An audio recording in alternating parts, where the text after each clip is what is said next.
चोरों की सरकार गई है, राम भक्तों की सरकार आई है। और जो भगवान ने किया अच्छा किया, बहुत अच्छी व्यवस्था है, कहीं कोई दिक्कत नहीं है। आप पार्टी थी उस टाइम, पुलिस प्रशासन की भी व्यवस्था बहुत कम थी और अब बीजेपी की व्यवस्था बहुत अच्छी है। कांवड़ की यात्रा शुरू हो चुकी है और जहां पे मैं खड़ा हूं ये उत्तर प्रदेश की धरती है और एक कदम के बाद ये दिल्ली की धरती शुरू होती है। उत्तर प्रदेश में क्या व्यवस्था है आपने देखा, भारत एक्सप्रेस ने आपको पल पल की खबर को दिखाया। आज हम जायजा लेंगे कि दिल्ली में रेखा सरकार ने आखिर कांवड़ियों के लिए क्या क्या व्यवस्था की है। मैं और मेरे सहयोगी आदित्य द्विवेदी बताएंगे कि कांवड़ वालों के रुकने के लिए, ठहरने के लिए, उनके स्वास्थ्य के लिए, खाने पीने के लिए दिल्ली सरकार ने इस बार कैसी व्यवस्था की है। क्योंकि पीछे जब केजरीवाल की सरकार थी तो सिर्फ 170 कांवड़ के लिए सेंटर बनाए गए थे, इस बार 345 है। और लगभग अगर हम बात करें कृष्ण मोहन तो संख्या दुगने से ज्यादा कर दी गई है। कांवड़ियों की सुविधा का ज्यादा ख्याल रखा जा रहा है और इस बार जो स्वागत द्वार बनाए गए हैं उस पर अगर हम फोकस करें तो सोमनाथ द्वार जैसे जो शंकर भगवान के ज्योतिर्लिंग है उस पर स्वागत द्वार बनाए गए हैं। जैसे इसका नाम सोमनाथ द्वार किया गया है और इसके ठीक बगल में ये देखिए तो कांवड़ियों के अगर वो बहुत थक जाएंगे तो विश्राम करने के लिए यहाँ पर उनके लेटने की व्यवस्था और बैठने की भी व्यवस्थाएं की गई हैं। और आइए हम सीधे समझने की कोशिश करते हैं क्या कुछ व्यवस्थाएं की गई हैं और अपने दर्शकों को भी दिखाते हैं कि यहाँ पर जो व्यवस्थाएं की गई वो कैसी हैं। तो सबसे पहले जब आप देखेंगे तो एक भव्य और अच्छी सी झांकी, दिव्य सी झांकी आपको सामने दिखाई देगी जो भगवान शिव के एक स्वरूप को पर केंद्रित है, जिसमें वो त्रिशूलधारी हैं, त्रिशूल लिए हुए हैं।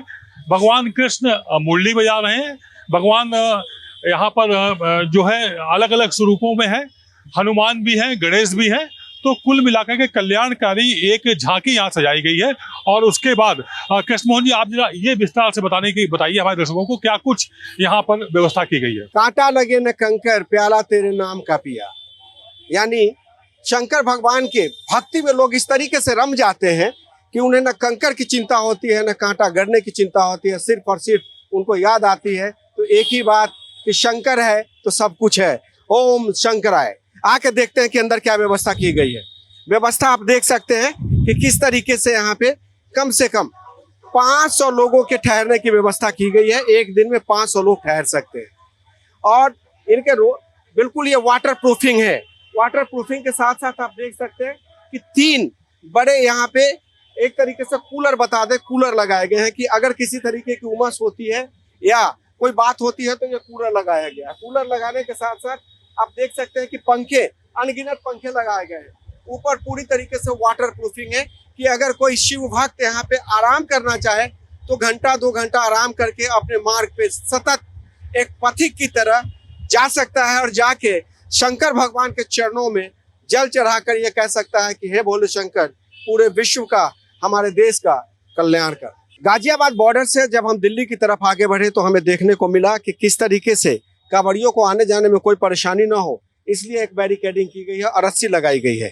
रस्सी लगाने के साथ साथ मेरे दोस्त आदित्य द्विवेदी बताएंगे कि यहाँ पे किस तरीके से सिक्योरिटी की व्यवस्था की गई।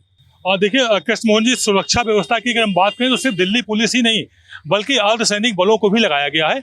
जहां कहीं भी इस तरह से हमारे कांवड़िए गुजरेंगे तो उनकी सुरक्षा व्यवस्था में कहीं कोई कोताही ना होने पाए, इसके लिए सीआरपीएफ के भी जवान मुस्तैदी के साथ खड़े हुए हैं, बाबर्दी खड़े हुए हैं और यहाँ पर वो भी सारी व्यवस्थाएं लगातार देख रहे हैं कि जो बैरिकेटिंग यहाँ लगाई गई है उस बैरिकेटिंग का कहीं उल्लंघन ना हो। ये रास्ता जो है वो सिर्फ और सिर्फ कांवड़ियों के लिए आरक्षित की गई है, तो इसमें कांवड़िए ही चलेंगे। जी कृष्ण मोहन जी।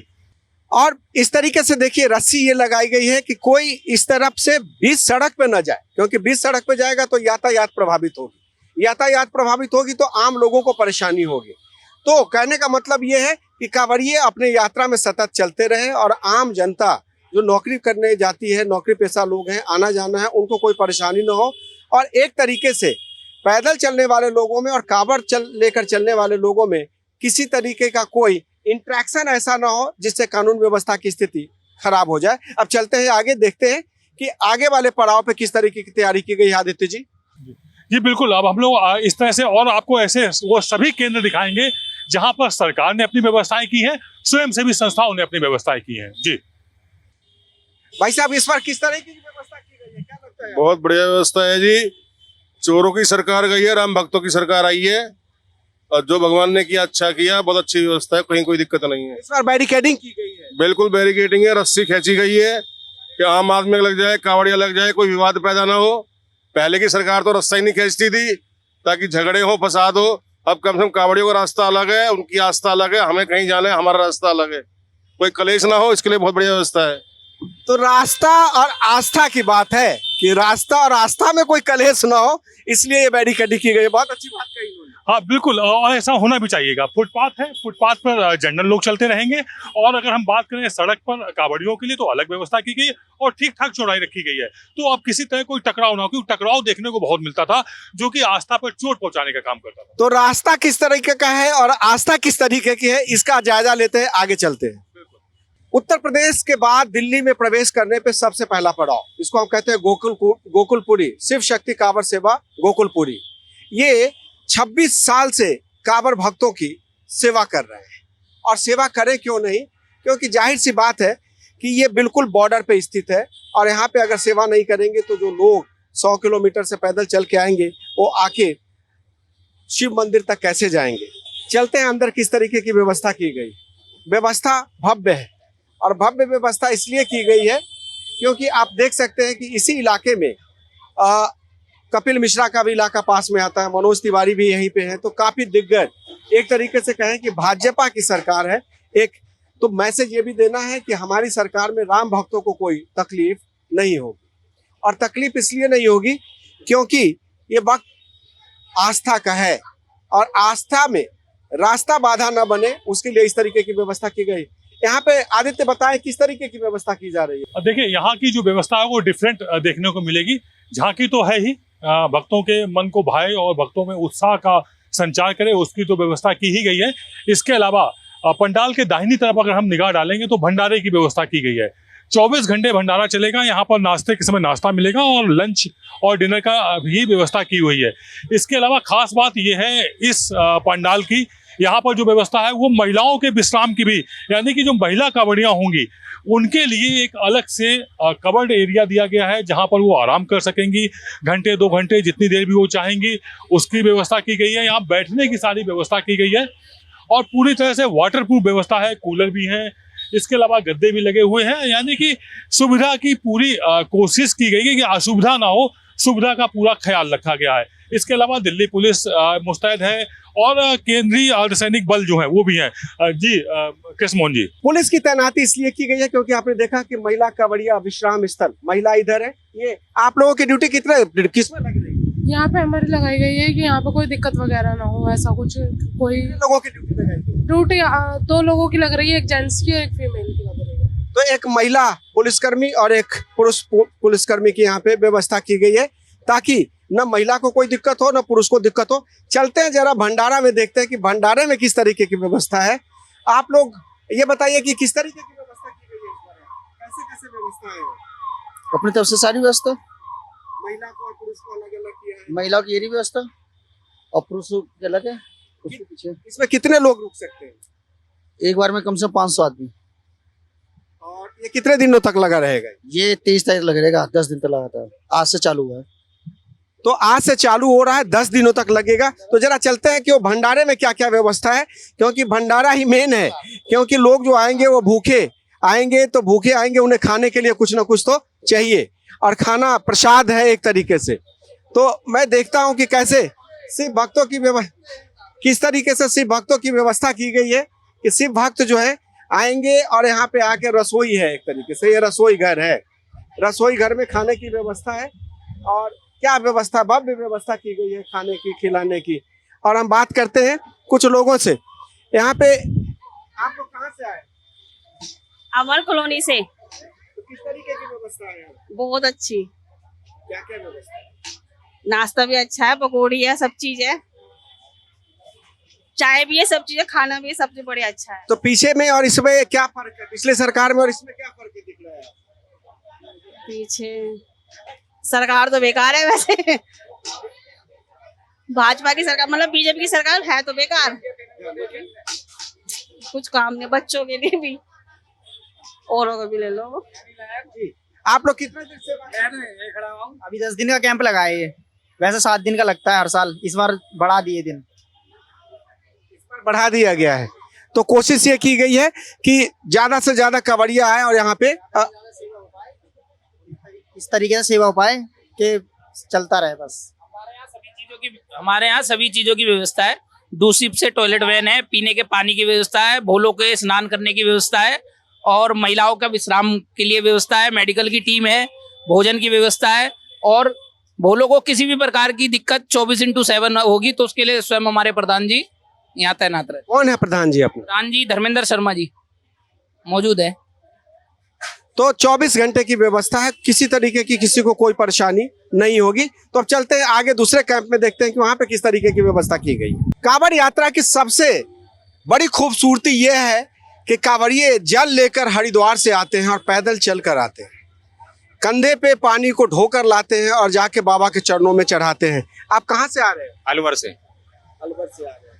क्या क्या परेशानी हुई रास्ते में? गर्मी, बारिश? नहीं, मौसम बढ़िया था, ऐसे कोई दिक्कत नहीं आई। इस बार दिल्ली की व्यवस्था कैसी दिख रही है? बहुत अच्छी है। आप पार्टी थी उस टाइम, पुलिस प्रशासन की भी व्यवस्था बहुत कम थी और आपका बीजेपी की व्यवस्था बहुत अच्छी है। इसके बारे में जरा बताइए, सब क्या है? ये गंगा जल लाया जाता है। हाँ, तो आप यहाँ पे देख सकते हैं कि ये बता रहे हैं कि ये गंगा जल है। जिस किसी ने भी उठाया है गंगा जल उठाया हुआ, लेफ्ट राइट दोनों तरफ गंगा जल रखा हुआ है और ये सबका यहाँ पे ला के रख दिया है। यहाँ पे इतने सारे लोगों के बीच में कैसे पहचानते हैं कि कौन सा किसका है? अपनी पहचान लगानी पड़ती है, थोड़ा सा अलग अलग डिफरेंट में बनानी पड़ती जैसे है। आपकी इसमें से कौन सी है, बताइए जरा। हमारी परली साइड है, जरा बताइए कहाँ पे है आपका, कैसे पहचानते हो कि आपको? उसमें कुछ भी आइटम ऐसा पहचान हो, कुछ भी लगा देते, कोई डमरू है, कोई वैसा आइटम है, ये सब इसमें लगा हुआ है, बीच में लगाया हुआ है, डमरू लग रहा है या अलग डिजाइन की कोई अपनी कावड़ होती है, इसे पहचान। तो कावड़ के कितने डिजाइन होती है? ज्यादा नहीं है, 3-4 डिजाइन होते हैं। उसमें क्या क्या होता है? झूला है, पेटी कावड़ होती है, डाका वैसी होती है, अपनी कंधे वाली होती है। और कितने का कावड़ एक मिल जाता है? कावड़ 350-400 रुपए तक आ। और जब आप लोगों ने यात्रा शुरू की थी तो कितने दिन की आप लोग तैयारी करके चलते हो? 15 दिन की। आप लोग कहाँ से आए? अलवर से। अलवर से आए हो, तो पूरी टीम अलवर की है। क्या असर है इसका, क्या फर्क दिख रहा है दिल्ली में? बढ़िया है, एक नंबर। क्या बढ़िया है? ये सीवर वीवर खाने पीने का व्यवस्था। ये लोग अलवर से आए हैं, कह रहे हैं कि इस बार व्यवस्था कंपैरेटिवली बेहतर है पिछले साल के मुकाबले। अब व्यवस्था कैसी है इसको देखने के लिए हमें चलना पड़ेगा शिविर में। तो चलते हैं शिविर में और देखते हैं कि हमारे सहयोगी आदित्य द्विवेदी ने किस तरीके से उसका मुआयना किया है। यमुना विहार की इस वक्त हम जिस जगह पर हैं ये अपने आप में खास है। जब आप दिल्ली की एंट्री से लेके एग्जिट तक जाएंगे, यानी कि प्रवेश से लेके बाहर तक पहुंचेंगे, तो ऐसा आयोजन स्थल सिर्फ एकमात्र मिलेगा। यानी कि अपने आप में स्थापित ही मंदिर किया गया है, इसीलिए कावड़ियों के लिए इसको कावड़ मंदिर बोलते हैं। यहाँ पिछले 34 सालों से लगातार इस तरह की व्यवस्थाएं की गई हैं कि यदि एक साथ 5000 कावड़िए भी आ जाएं तो भी उनकी व्यवस्था होगी रहने की। स्नान के पक्के स्नान घर बने हुए हैं, विश्राम गृह बने हुए हैं। एक कावड़िए हैं, युवा हैं, काफी ऊर्जा में लग रहे हैं। आप कहाँ से आए हो और क्या आपकी यात्रा? हम आए अलवर, राजस्थान, पैदपुर। अच्छा, कहाँ तक जाएंगे, क्या कुछ रूपरेखा है यात्रा की? यात्रा का खूब देखा, अभी पैदपुर जाएंगे, अलवर, अलवर के आगे है शिल्लीशेड़ गाँव, वहाँ जाएंगे हम। इसी तरह से यात्री जो आए हुए हैं पूरी आस्था में सराबोर हैं और हम अंदर आपको चलते हैं, दिखाते हैं यहाँ की व्यवस्थाएं। तो ये इसमें व्रत वाले और बिना व्रत वाले, यानी कि अगर आप व्रत कावड़िए हैं और व्रत में हैं तो आपके खाने पीने की व्यवस्था के लिए अलग किचन बनाई गई है और यदि आप व्रत नहीं है तो आपके लिए, धर्मेंद्र से कहेंगे इधर दिखाएं, ये बिना व्रत वाले कावड़ियों के लिए यहाँ पर भंडारा चल रहा है और ये भंडारा 24 घंटे चलता है, सुबह से शाम तक चलता है। कुल मिलाकर के चूंकि कावड़ियों का एक जो रूट रहता है वो इस तरह का रहता है कि वो अनंत चलते ही रहते हैं, रुकते नहीं है। रुके, आराम किया, विश्राम किया, फिर आगे बढ़ गए। और इस कावड़ मंदिर के जो प्रधान हैं, हम उन्हीं से समझते हैं कि क्या कुछ व्यवस्थाएं पिछले कितने समय से आप लोग करते आ रहे हैं और यहाँ पर हजारों की संख्या में जो कावड़िए निकलते हैं उनकी किस तरह सुविधा का ध्यान रखा। मैं डेट बताऊं तो 87 के अंदर 87 में हमने यहाँ पर एक प्राचीन मंदिर का जीर्णोद्धार किया था, प्राचीन मंदिर का। और सरकारी व्यवस्था से ये 34वां वर्ष है। 34 वर्ष से इस शिविर में इस समिति के प्रधान रतनलाल गर्ग द्वारा एक समिति गठित की, जो कि 34 वर्ष से वही प्रधान है, वही लोग उनके साथ में हैं, वही लोग हैं ये जो कार्य कर रहे हैं। आज दिल्ली के अंदर जो शिविर बने हुए हैं जो टेम्परेरी शिविर लगते हैं, लेकिन ये परमानेंट मंदिर है। मंदिर भी ये कावड़ियों का है। ये कितने दिनों के लिए यहाँ पर इस तरह की सेवा कार्य चलता है? ये यहाँ पर 365 दिन कार्यक्रम चलता है। मैं बात कर रहा था कावड़ियों के लिए। कावड़िया 365 दिन नहीं चलते हैं। कावड़ियों के 13 तारीख से ले प्रारंभ हुआ था और 23 तक के है, लेकिन हमारे गुरु पूर्णिमा 10 तारीख की होती है। हमने 10 तारीख को भट्टी का पूजन कर दिया था और उस दिन प्रारंभ है। लगभग 15-16 दिन ये बराबर रहती है। गुरु पूर्णिमा से शुरू हुआ यहाँ पर इस तरह का ये सेवा कार्य लगातार कावड़ियों के यात्रा तक चलता रहता है, जब तक कि कावड़ियों की यात्रा पूरी तरह से पूर्ण नहीं हो जाती है। तो ये एक स्पेशल आयोजन, यहाँ के विजुअल्स हम दिखाएंगे, यहाँ का पूरा कार्यक्रम हम आपको सिलसिलेवार दिखाते हैं। जब शंकर भगवान को खुश करना हो तो दूध चढ़ाइए, अगर नाराज हो गए तो दही चढ़ाइए, घी चढ़ाइए, शहद चढ़ाइए। तो यहाँ पे देखिए कि भक्तों के लिए कैसे दूध बनाया जा रहा है। और दूध में क्या क्या बनाया है, इसमें क्या क्या डाला है? इसमें केसर है, ड्राई फ्रूट्स है, काजू बादाम किशमिश सब पड़े हुए हैं। मावे के साथ भरपूर दूध है। ये कितने समय तक के देते हैं? ये 12 बजे तक चलेगा।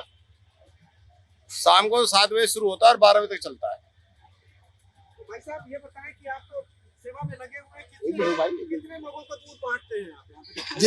जितने बोले आए और सेवा का जितने सबको दूध मिल जाता है। फिर भी कितना अंदाजा है? लगभग 300-400 तो होते ही हैं। तो आपने देखा कि जब बात दूध की हो, केसर की हो और उसमें मलाई, मक्खन और पिस्ता की हो, तो 300-400 जो भक्त हैं वो आके दूध जरूर पीते हैं, क्योंकि इसके बारे में कहा जाता है कि दूध पीने से एक आपको एनर्जी मिलती है और आगे आप कुछ समय बिना खाए पिए सिर्फ दूध के जरिए ही चल सकते हैं। तो आगे चलते हैं और देखते हैं कि आगे कांवड़ भक्तों के लिए किस तरीके की दिल्ली सरकार ने तैयारी की है। ये इलाका वैसे भी कपिल मिश्रा का है, जो कपिल मिश्रा पर्यटन मंत्री हैं, और ये पूरा कांवड़ की व्यवस्था उन्हीं की तरफ से की गई है। आप देख सकते हैं कि सब जगह कांवड़ियों का अभिनंदन किया गया है और अभिनंदन में जगह जगह पे व्यवस्था की गई है। जाहिर सी बात है कि इस बार आपको एक चीज और देखने को मिलेगा कि यहाँ पे देखिए लिखा हुआ है कि दिल्ली आगमन पर हार्दिक अभिनंदन। दिल्ली आगमन पर हार्दिक अभिनंदन। नरेंद्र मोदी जी स्वागत कर रहे हैं, जेपी नड्डा साहब है, अमित शाह है और दिल्ली के अध्यक्ष वीरेंद्र सचदेवा हैं। अगर हम नीचे दूसरे कतार में आए तो दूसरी कतार में आप देख सकते हैं कि कैसे मनोज तिवारी जो कि सांसद हैं, हर्ष मल्होत्रा हैं और यहाँ पे अजय महावर हैं, ये विधायक हैं और 2 सांसद हैं। तो मतलब पूरी मोदी ने अपनी टीम लगा दी है कि किसी भी तरीके से कांवड़ भक्तों को, शिव भक्तों को कोई परेशानी न हो और लोग जब दिल्ली आए तो कहे कि वाह क्या व्यवस्था है। जब बात दिल्ली में कांवड़ की हो तो सीलमपुर को कैसे छोड़ सकते हैं, और यह है शाहदरा का इलाका और सीलमपुर का, जिसके लिए एक ज्वाइंट रूप से कांवड़ शिविर बनाया गया है। और कांवड़ शिविर इस तरीके से बनाया गया है कि यहाँ पे अगर कोई आके रुकता है तो उसे किसी तरीके से परेशानी न हो, और चूंकि इस यात्रा को कोई धार्मिक रंग देने की कोशिश न की जाए, इसलिए आप देख सकते हैं कि तमाम अर्धसैनिक बल के लोग तैनात किए गए हैं, जो दिन रात खड़े होकर यहाँ पे सुरक्षा में लगे रहते हैं। आप लोग की ड्यूटी कितने देर की लगती है? तो लगा 24 से लगा 24। आप कितनी देर यहाँ पे रहते हो? शिफ्ट बाई 24 बाई ड्यूटी ना, जब 24 आवर्स की इनकी ड्यूटी लगाई जाती है। और जाहिर सी बात है कि जब 24 आवर्स की जब ड्यूटी लगाई गई है तो किस तरीके से यहाँ पे व्यवस्था की गई है। व्यवस्था इस तरीके से की गई है कि आप चाहो तो आप देख सकते हैं कि कितने यहाँ पे हमारे भक्त जो हैं वो सोए हुए हैं, इनके सोने की व्यवस्था की गई है। आप देख सकते हैं कि कैसे सबके लिए यहाँ पे एक तरीके से गद्दा बिछाया गया है। गद्दा बिछाने के साथ साथ सब जगह पंखे लगाए गए हैं। पंखे लगाने के साथ साथ यहाँ पे देखें तो यहाँ पे एक प्राथमिक चिकित्सा केंद्र है। इस चिकित्सा केंद्र पे क्या क्या है आपके पास? सर सारी फैसिलिटी है, बाकी मतलब बीपीपी की मशीन ही है, बाकी मेडिसिन सारी है। जैसे पीसीएम जैसे सर्दी बुखार जुकाम चोट की हर चीज की मेडिसिन है सर। तो फर्स्ट एड की व्यवस्था है। आदित्य जी पीछे दाहिनी तरफ बहुत रंगीन एक नजारा है, जाके जरा भक्तों से बात करें कि वो क्या कहना चाहते हैं। एक कृष्ण मोहन जी यहाँ बहुत अच्छी व्यवस्था है, वो ये है, मैं उस एक बोर्ड पढ़ रहा था, उसमें लिखा हुआ था वाल्मीकि समाज की तरफ से ये सेवा कार्य, जहां एक तरफ देश में जातिवाद के नाम पर बंटवारे को बांटने की तैयारी चल रही है, वहीं इस भक्ति की माला में पिरोने का काम चल रहा है। ये एक बड़ा अच्छी पहल हमें यहाँ देखने को मिली और वो बोर्ड वो सामने लगा हुआ है। और इसके अलावा हम ये यहाँ दिखाना चाहेंगे कि ये इस तरह से यहाँ पर कावड़िए अपनी कावड़ लिए हुए खड़े हुए हैं और कुछ लोगों ने रखी हुई है, विश्राम भी कर रहे हैं। इनके अपने अलग अलग व्रत होते हैं, अलग अलग मन्नतें होती हैं। यहाँ पर भोजन कराया जा रहा है, भंडारा लगातार चल रहा है। और पीछे अगर हम झांकी की बात करें तो पूरा एक भगवान शिव का हिमालय सा नज़ारा है यहाँ पर, वो दिखाया गया। तो झांकी तो इस तरह की सभी टेंट में सामने देखने को मिल रही है। तो ये जो सीलमपुर का क्षेत्र है ये अपने आप में काफ़ी खासियत रखता है। और जो यहाँ पर कोशिश की जा रही है कि जाति पात को छोड़कर सब एक साथ एक सुर में पिरोए जाएं और अपने एक सनातन, एक हिंदू, इस बात को आगे बढ़ाएं। आप कहाँ से आए हैं? और कोटपुतली बाय रोड। क्या यात्रा का रूपरेखा है? आप कब से चले हैं और कब तक चलेंगे? हम चले थे पूर्णवासी को। अच्छा, गरुड़ पूर्णवासी को, और 23 तक चलेंगे। क्या उम्र है आपकी? और बिल्कुल युवा जैसे आप दौड़ लगा रहे हैं। हाँ, दौड़ लगा रहे, मनोकामना मालिक करेगा पूरी। हाँ, उसकी याद के ऊपर है, वो है। इनकी अपनी जो आस्था है वो अद्भुत है और उससे प्रेरणा मिलती है। और हम देख रहे हैं सामने कि आप भी यहाँ खड़े हुए हैं, विश्राम कर सकते हैं, रख सकते हैं। लिए हुए ये कावड़ क्यों है? हाँ जी, कावड़ आप लिए हुए खड़े हैं, इसकी कोई खास मन्नत है? खड़ी कावड़ है ये। अच्छा, इसकी अरदास से खड़ी रहेगी जब तक छड़ेगी, जब तक ये। अच्छा, हाँ, ये पूर्णिमास को तो उठाई है सिर को, और 13 को छड़ाएंगे, 13 दिन खड़ी रहेगी। ऐसे रहेगी। तो इस 13 दिन में किस तरह से आप लोग वो सब करेंगे? अपना स्नान, ध्यान, अगर पूजन पाठ, स्नान दान दूसरा आदमी को दे देंगे, स्नान कर लेंगे, आराम से लेके चल देंगे। कितने लोग इस तरह से आए हैं इस व्रत के साथ? एक कावड़ के साथ दो जने। एक कावड़ के साथ में 2 लोग आए हुए हैं। और इनका अपना ये कहना है कि ये एक व्रत लिया हुआ है कि ये कावड़ यूं ही खड़ी मुद्रा में रहेगी, यानी कि इसको किसी भी तरह से रखा नहीं जाएगा। एक कावड़ यात्री के साथ में 2 उसके सहयोगी आए हैं, यानी कि जब वह विश्राम करेगा तो दूसरा उसका साथी उस कावड़ को लेकर खड़ा रहेगा। कितना कठोर तप है, कितनी कठोर इनकी ये प्रतिज्ञा है, जिसको ये लगातार स्टैंडिंग पोजीशन में लेकर के पूरा करेंगे। आइए हम आपको कावड़ के कई रंग दिखा रहे हैं, ऐसे ही कुछ और रंगों से आपको सराबोर करते हैं, आपको मिलवाते हैं कुछ और तरह के कावड़ियों से। आ रहे हरिद्वार से। हाँ, रास्ता क्या रहा, रूट क्या रहा आप लोग आने का? आने का रास्ता बढ़िया रहा जी सर, सभी लोग साथ में हैं। विस्तार से बताइए, आप लोग अपना घर आपका कहाँ रहते हैं? हरिद्वार से आपने जल लिया है, अब आप कहाँ जा रहे हैं? हमने हरिद्वार से लिया था, ऋषिकेश में जल चढ़ाकर अब घर जा रहे हैं। और ये जो यात्रा है ये आप दिल्ली होते हुए कैसे? दिल्ली होते या मसूरी जाएंगे। अच्छा, अपने घर। हम आपसे एक लाइन में ये समझना चाहते हैं, आप एक बार में बोलिए, आपने अपनी यात्रा कहाँ से शुरू की थी? जहाँ जल लिया, हरिद्वार से लिया, ऋषिकेश में चढ़ा दिया, बस। वापस एक बार गाजियाबाद पहुंचे हुए हैं। दिल्ली के तमाम आपको कावड़ियों के विश्राम गृह, उनके जो रुकने की जगह थी, उन सबको दिखाया, जिसमें दिल्ली सरकार ने भी व्यवस्थाएं की हुई थी और साथ ही स्वयंसेवी संस्थाओं ने भी की हुई थी। और जब हम समापन पर आए हुए तो हम यहाँ आपको दिखाना चाहेंगे, कैमरा पर्सन से कहेंगे धर्मेंद्र से या दिखाएं कि सामने जो सजावट की गई है बिजली की, उसमें तिरंगे का भी कलर मिलाया गया है। आप जो ये स्ट्रीट लाइट्स देख रहे हैं, रोड लाइट्स देख रहे हैं, उसमें सामने देखिए तो पूरे तिरंगे का स्वरूप दिया गया है, यानी कि भक्ति के साथ में राष्ट्रीयता को भी सजाया गया है, संवारा गया है और लोगों को सनातन हिंदू धर्म के साथ में भक्ति, देश प्रेम को भी जोड़ने की कोशिश की गई। और यहाँ पर अगर हम दिखाएंगे तो इसमें दाहिनी तरफ खाने की व्यवस्था है, आराम से बैठने की व्यवस्था है और यहाँ पर दिन में जब कावड़िए आएंगे तो वो यहाँ पर भोजन करेंगे, चाय नाश्ता करेंगे, वो सारी व्यवस्थाएं की गई हैं। और अगर हम लेफ़्ट साइड में दिखाते हैं तो यहाँ पर उनके ठहरने की, रुकने की सारी व्यवस्थाएं हैं, उसके लिए कूलर लगाए गए हैं और उनको किसी भी तरह से कोई असुविधा ना हो उसका बंदोबस्त किया गया है, जिसमें हम अपने कैमरा पर्सन से कहेंगे वो एक एक करके इधर दिखाना शुरू करें। तो यहाँ पर अगर आप देखेंगे तो जो कावड़िए हैं वो आराम भी कर रहे हैं और आराम करने के लिए बड़े बड़े कूलर हैं, साथ में गद्दे बिछाए गए हैं और मेज़ भी लगाई गई है। इसलिए लगाई गई है कि नीचे किसी भी तरह बारिश का वक्त है, आसपास झाड़ी झंकार है, तो उसमें किसी तरह से कोई कीड़े मकोड़े उनकी सुविधा और उनके किसी भी तरह से स्वास्थ्य को नुकसान ना पहुंचा सकें, उसका भी इंतजाम किया गया है। और यहाँ पर एक पूरा कैंप लगाया गया है गाज़ियाबाद प्रशासन की तरफ से, नगर निगम की तरफ से, और उसमें प्रशासनिक लोग बैठे हुए हैं जो 24 घंटे ड्यूटी कर रहे हैं और उनकी जिम्मेदारी है कि किसी भी तरह से कोई स्वास्थ्य वगैरह से संबंधित किसी भी तकलीफ आए तो उसका भी वो ख्याल रखेंगे। भारत एक्सप्रेस की टीम पहुंची अपने अंतिम पड़ाव पे और ये है गाजियाबाद का खोड़ा बॉर्डर। आप देख सकते हैं कि किस तरीके से कांवड़ियों के स्वागत की भव्य व्यवस्था की गई है।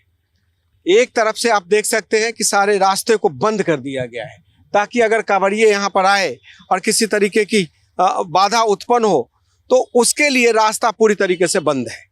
रास्ता इसलिए बंद है कि कोई गाड़ी वाला नहीं आएगा। ये ट्रैफिक अगले 10 दिनों के लिए बंद रहेगा। मैं वीडियो जर्नलिस्ट से कहूँगा कि ये लेफ्ट राइट और सब जगह दिखाएं कि ये मेरठ एक्सप्रेस वे है ये, और ये रास्ता जो बिल्कुल गाजीपुर को जाता है, और ऐसे यहाँ से 1 किलोमीटर आगे चलने के बाद दाहिने जाके आप NH-24 पे चढ़ सकते हैं, जिसके जरिए सीधे आप शिव मंदिर गुरुग्राम पहुँच जाएंगे जहाँ पे जलाभिषेक होता है। आदित्य, यहाँ पे एक ये भी व्यवस्था की गई है क्योंकि उत्तर प्रदेश का भी इलाका आता है और बगल में दिल्ली है, कि इन रास्तों के आसपास कोई भी ऐसे मांसाहार से जुड़े हुए दुकान है उसको बंद कर दिया जाएगा। क्या सोच है इसके पीछे? देखिए, इसको लेकर के स्पष्ट निर्देश था, वो चाहे उत्तर प्रदेश सरकार हो, योगी सरकार हो, उसने भी निर्देश दिए हुए थे कांवड़ियों की जिस जगह यात्रा होगी वहां पर इस तरह से मांस की बिक्री नहीं हो पाएगी।